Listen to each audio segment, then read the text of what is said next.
আসসালামু আলাইকুম, মহসানা শাওন আপনাদের সবাইকে আমন্ত্রণ জানাচ্ছি এনটিভির দুপুরের খবরে। ক্রাউন সিমেন্ট শিরোনাম দেখছিলেন, এবার পুরো খবর। রাজশাহী বিশ্ববিদ্যালয়ের উপাচার্য প্রক্টর সহ শিক্ষকদের শারীরিকভাবে লাঞ্ছিত করার ঘটনা অস্থিরতা বিরাজ করছে ক্যাম্পাসে। রাকসু নির্বাচন নিয়ে দেখা দিয়েছে অনিশ্চয়তা। উদ্ভূত পরিস্থিতিতে বিকেলে সংবাদ সম্মেলন ডেকেছে নির্বাচন কমিশন। আর এমন অবস্থায় নির্বাচনের পরিবেশ নেই বলে জানিয়েছে ছাত্রদল সমর্থিত প্যানেল। রাজশাহী বিশ্ববিদ্যালয়ের উপাচার্য প্রক্টর সহ শিক্ষকদের শারীরিকভাবে লাঞ্ছিত করার সঙ্গে জড়িতদের দৃষ্টান্তমূলক শাস্তির দাবিতে অনির্দিষ্টকালের জন্য ক্লাস পরীক্ষা সহ সব কার্যক্রম বন্ধ করে দিয়েছে জাতীয়তাবাদী শিক্ষক ফোরাম। একই দাবিতে বেলা 11টায় ক্যাম্পাসে মানববন্ধন করেছে জাতীয়তাবাদী শিক্ষক ফোরাম। আর বিকেল 5টায় সংবাদ সম্মেলন করা হবে জানিয়ে প্রধান নির্বাচন কমিশন বলছেন, নির্বাচনের জন্য সব ধরনের প্রস্তুতি রয়েছে, তবে বর্তমান পরিস্থিতিতে নির্বাচনের কোনো পরিবেশ নেই বলে জানিয়েছেন ছাত্রদল প্যানেলের ভিপি প্রার্থী শেখ নুরুদ্দিন আবির। দুপুরে এক সংবাদ সম্মেলনে তিনি এই আশঙ্কার কথা জানান। ওদিকে একই দাবিতে চলছে অফিসার্স সমিতির কমপ্লিট শাটডাউন। রোববার সন্ধ্যায় জাতীয়তাবাদী শিক্ষক ফোরামের সভাপতি অধ্যাপক ডক্টর আব্দুল আলিম ও সাধারণ সম্পাদক অধ্যাপক ডক্টর আমিরুল ইসলাম স্বাক্ষরিত এক বিজ্ঞপ্তির মাধ্যমে এবং অফিসার্স সমিতি সংবাদ সম্মেলন করে এসব কর্মসূচি ঘোষণা দেন। সব মিলিয়ে আমাদের যারা সরাসরি দায়িত্বে থাকবেন এরকম প্রায় 250 থেকে 300 শিক্ষকের দরকার আমাদের। সেটা তো আপনারা বুঝতেই পারছেন, এটা তো তখন আমাদেরকে চিন্তা করতে হবে। সেই জন্য আমরা আজকে 5টায় মিটিং দিয়েছি, তখন সব কিছু পর্যালোচনা নিয়েই আমরা সিদ্ধান্ত নেব। এ বিষয়ে আরও জানতে যাচ্ছি বিশ্ববিদ্যালয় ক্যাম্পাসে। সেখানে আছেন সিনিয়র করেসপন্ডেন্ট সাজু। সাজু, ক্যাম্পাসের পরিস্থিতি কেমন দেখছেন, আর বিকেলে কি নিয়ে নির্বাচন কমিশনের বৈঠক হবে?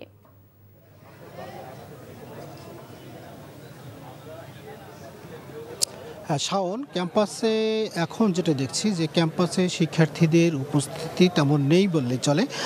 প্রার্থীদেরও কোনো জনসংযোগ আমরা দেখিনি। আজকে সকাল 11টা থেকে প্রায় 1.5 ঘন্টা ব্যাপী ক্যাম্পাসে যে সিনেট ভবনের সামনে প্যারিস রোড, সেই প্যারিস রোডে জাতীয়তাবাদী শিক্ষক ফোরাম, শিক্ষকদের আরেকটি সংগঠন ইউটিআব এবং কর্মকর্তা কর্মচারীদের যে সমিতি, সেই তারা যৌথভাবে মানববন্ধন করেছে। প্রায় 1.5 ঘন্টা ধরে তারা মানববন্ধন করেছে এবং তারা যেটা দাবি করেছে যে গত শনিবার উপাচার্য এবং কয়েকজন কর্মকর্তাকে যে লাঞ্ছিত করেছে কয়েকজন শিক্ষার্থী, তাদের দৃষ্টান্তমূলক শাস্তি না দেওয়া পর্যন্ত তারা যে কমপ্লিট শাটডাউন কর্মসূচি শুরু করেছে সেটি অব্যাহত থাকবে এবং তাদের দাবি হলো যতক্ষণ পর্যন্ত এই শাস্তিটা নিশ্চিত না করা হয় ততক্ষণ পর্যন্ত তারা এই কর্মসূচি থেকে ফিরে যাবে না। এরপর আমরা যেটা দেখেছি যে কিছুক্ষণ আগে এখানে রাজশাহী বিশ্ববিদ্যালয়ের 4টি প্যানেল পৃথকভাবে যৌথভাবে তারা সংবাদ সম্মেলন করেছে। তার মধ্যে রাকসু ফর রেডিক্যাল চেঞ্জ, সচেতন শিক্ষার্থী সংসদ এবং সার্বজনীন শিক্ষার্থী সংসদ সহ আরও একটি প্যানেল এবং কয়েকজন স্বতন্ত্র প্রার্থী তারা সংবাদ সম্মেলন করে জানিয়েছে যে এরই মধ্যে প্রায় 60% শিক্ষার্থী ক্যাম্পাসের বর্তমান পরিস্থিতি এবং দুর্গাপূজার ছুটি যেহেতু শুরু হতে যাচ্ছে এই কারণেই তারা ক্যাম্পাস ছেড়েছে। তারা বলছে যে এই পরিস্থিতিতে ক্যাম্পাসে সুষ্ঠু এবং সবার অংশগ্রহণের যে উৎসবমুখর পরিবেশে 35 বছর পর একটি নির্বাচন হবে, সেই পরিবেশ বর্তমানে রাজশাহী বিশ্ববিদ্যালয় ক্যাম্পাসে নেই।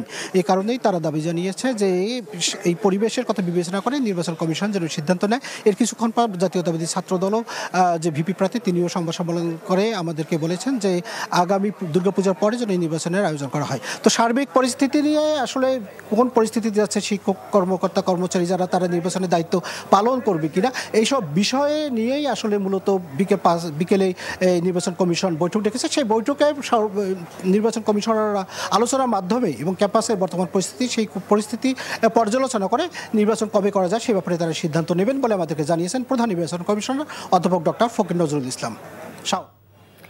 এতক্ষণ রাজশাহী বিশ্ববিদ্যালয়ের পরিস্থিতি সম্পর্কে জানাচ্ছিলেন সিনিয়র করেসপন্ডেন্ট সাজু।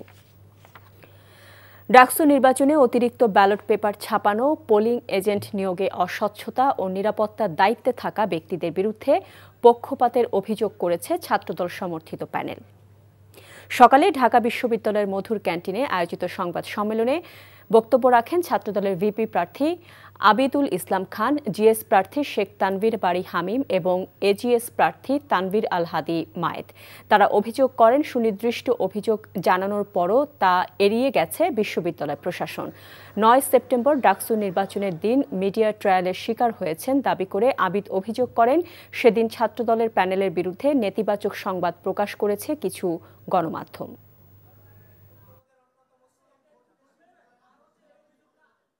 ডাকসু নির্বাচন অনুষ্ঠিত হবার 4 দিন পর তথা 13 সেপ্টেম্বর 2025 শনিবার ঢাকা বিশ্ববিদ্যালয় প্রশাসন কর্তৃক প্রকাশিত বিজ্ঞপ্তি অনুসারে ভোট গণনা মেশিন এবং সফটওয়্যারের নির্ভুলতা ও বিশ্বাসযোগ্যতা যাচাইয়ের সময় নির্দিষ্ট কয়েকজন শিক্ষক ও টেকনিশিয়ান উপস্থিত থাকলেও ভোটার ও প্রার্থীদেরকে এই বিষয়ে মোটেও অবহিত করা হয়নি।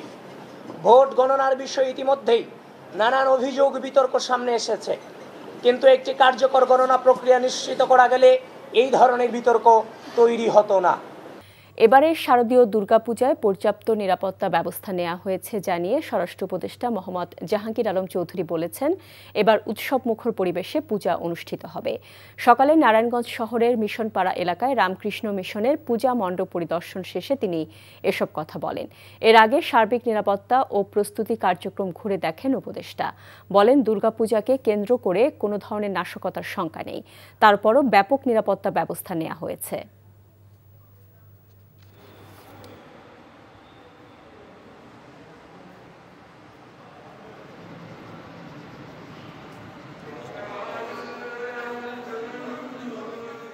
আমাদের আনসার থাকবে 8 জন করে এবং পুলিশ থাকবে, র্যাব থাকবে এবং সেনাবাহিনী থাকবে।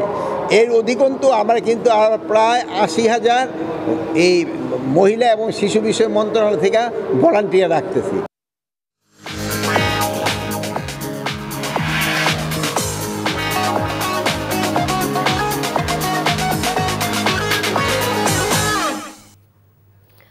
মার্কেন্টাইল ব্যাংক অর্থনীতির খবর। ক্ষুদ্র বিনিয়োগকারীদের আস্থা ফেরাতে পুঁজিবাজারের দিকে নজর দেওয়ার সময় এসেছে জানিয়ে অর্থ উপদেষ্টা ও বাংলাদেশ ব্যাংকের গভর্নর বলেছেন, মানি মার্কেটের উপর নির্ভরতা কমিয়ে বন্ড মার্কেটে গুরুত্ব দিতে চায় সরকার। সকালে রাজধানীর নিকুঞ্জে ডিএসই টাওয়ারে আয়োজিত এক সেমিনারে এসব কথা বলেন তারা। সবাই বলে যে ট্যাক্স কমিয়ে দেন, ট্যাক্সই দিতে চায় না। So you have to pay tax at the same time the alternative sources, অন্যান্য সোর্স থাকবে ফান্ডে। কারণ আমাদের চাহিদা কিন্তু অনেক বেশি।